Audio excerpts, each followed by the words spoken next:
ఈ రోజుల్లో వస్తున్న స్కామ్ మెసేజెస్కి నిజం కూడా అబద్ధం అనేలాగా అయిపోయింది. అలా ఉందన్నమాట. పింక్ కేక్ వచ్చేసి మనం ఆర్డర్ చేసింది. అండ్ చాక్లెట్ కేక్ వచ్చేసి గోపి వాళ్ళ అన్నయ్య అంటే పన్వికి, శార్వికి పెదనాన్న ఆర్డర్ చేశారనమాట. దీని స్టోరీ వినండి ఒకసారి. వాట్సాప్లో మనకి మా అపార్ట్మెంట్ ఫోటో వచ్చేసి ఇదేనా సార్ అని అడిగారు. మాకేం అర్థం కాలేదు, స్కామ్ మెసేజ్ అనుకున్నాము. ఆ తర్వాత యుల్ గట్ కేక్ అని మెసేజ్ వచ్చింది ఇలాగే ఇంగ్లీష్లో. సరే కాల్ చేస్తారు కదా, ఎవరో చూద్దాం అనుకున్నాము. కాల్ వచ్చింది వెంటనే, సార్ మీకు కేక్ అనేది డెలివరీ అవుతుంది, ఇదే అడ్రస్ అని అడిగారు.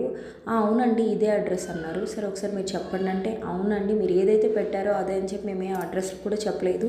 అసలు ఎక్కడి నుంచి వస్తుంది కేక్ అంటే, మాదాపూర్ నుంచి సార్, వీక్ష అనే నేమ్తో వస్తుంది అనగానే అప్పుడు మాకు అర్థమైపోయింది అనమాట. ఓకే గోపి వాళ్ళ అన్నయ్య పంపిస్తున్నారు అనేసి. సో అలా కేక్ అయితే వచ్చేసింది. కేక్ కటింగ్ అయితే చేసాం. మేమేం పెద్దగా రెడీ అవ్వలేదు, ఎందుకంటే నెక్స్ట్ ఫంక్షన్కి రెడీ అవుతాం.